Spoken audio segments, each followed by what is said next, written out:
জীবনের first time ফ্লাইটে, তাও আবার দিল্লি, তাও আবার একা। তো চলো গল্পটা শুরু থেকে শুরু করা যাক। তো আমি বাড়ির থেকে বেরিয়ে পড়লাম দিল্লির উদ্দেশ্যে। ফার্স্ট যাব শিলিগুড়ি বাগডোগরা এয়ারপোর্ট, তারপর সেখান থেকে যাব দিল্লি। তো যেতে যেতে দেখলাম আমাদের জলপাইগুড়ি হাইকোর্ট। সেই হাইকোর্টটা অপূর্ব সুন্দর। বাস থেকে একটু ক্যামেরা বন্দি করে নিলাম আপনাদের দেখানোর জন্য। হাইকোর্টটা আপনাদের কেমন লাগতেছে অবশ্যই কমেন্টে বলতে ভুলবেন না কিন্তু। আর হ্যাঁ, একটা গল্প কি জানেন তো, যদি তোমার ডাক শুনে কেউ না আসে রে, তবে একলা চলো রে। তো চলো আমি একলাই পাড়ি দিলাম আমার দিল্লির উদ্দেশ্যে। তো যেতে যেতে আমি এয়ারপোর্ট পৌঁছে গেছি এবং সেখানে আমাদেরকে বাসে করে আমাদের প্লেনের পাশে নিয়ে গেল। এইখান থেকে আমাদেরকে এখন প্লেনে তোলা হবে।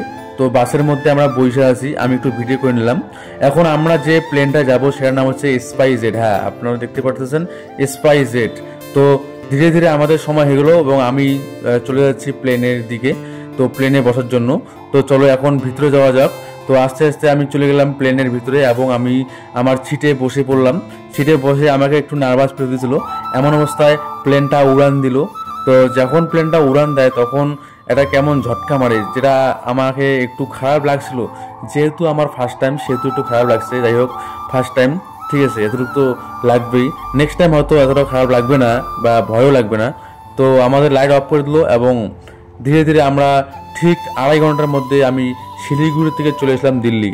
এই যে নিচে দেখতে পাচ্ছেন দিল্লি, এখন আমাদের প্লেনটা দিল্লির দিকে নামতেছে।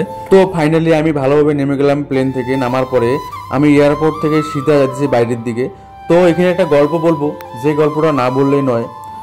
একটা কথাই বলে না যে মানুষের পাশে মানুষই থাকে, মানুষের সাথে মানুষই থাকে, কেউ না কেউ থাকে কিন্তু মানুষই থাকে।